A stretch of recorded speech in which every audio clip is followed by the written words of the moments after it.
Welcome to Cashflow. In this video I'm going to show you how to set up and manage your chart of accounts.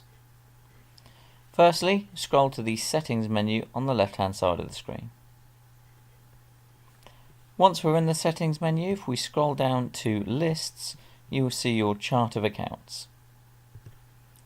Open up your chart of accounts and you will see all of the nominal codes listed within here. So this is everything that you can post to within Cashflow. It includes your purchase codes, your sales codes and your bank codes. The chart of accounts is split up into three separate areas.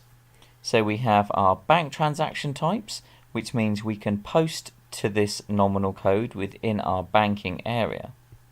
We also have our sales types, which means we can choose these codes when we're generating sales invoices and quotes. And we have our outgoing types, which means we can choose these codes when we're generating purchase invoices. If you are running a purchase ledger within your business, then you need to make sure that the area type is set to purchase type. So if we scroll down here to materials, we can see that I've got an outgoing type listed here, which basically means when I'm generating a purchase invoice, I can choose that code. If you come across a code that you want to generate purchase invoices for, all you need to do is in the drop-down list, change it to an outgoing type. And you can just go down the codes here and change them to outgoing types. If you are not running a purchase ledger within your business and you are posting all of the transactions directly through the bank, then all you need to do is make sure that these codes say bank transaction type.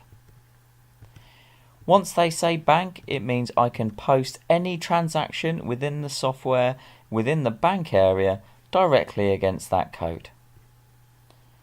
And then once you're happy with that, you don't need to save at the bottom. Those changes will be made automatically within the chart of accounts.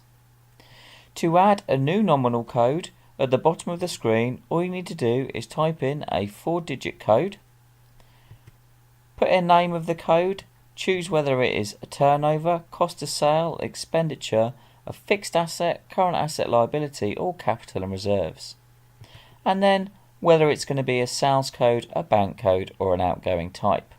And then click the Add New Code button, and that will add that new code to your chart of accounts in numerical order. If you are running a purchase ledger but also would like the ability to post a transaction directly against that nominal code within the bank area, on the bottom of the chart of accounts you'll see there's an option to show advanced configuration. If we click into here, there's a tick box which will allow you access to all of the codes within the chart of accounts in all areas, which means you could run a purchase ledger and post those transactions to the bank straight from the banking area. You also have the option to show if you want to see the nominal code within the drop-down list, the 4-digit code, or if you untick this box, you will only see the nominal description, and that's down to personal preference. It depends how you want to find those within the software. And once you're happy with your changes, just click the update button at the bottom of the screen, and your chart of accounts has now been updated. And that's how easy it is to change and update and manage the chart of accounts within Cashflow.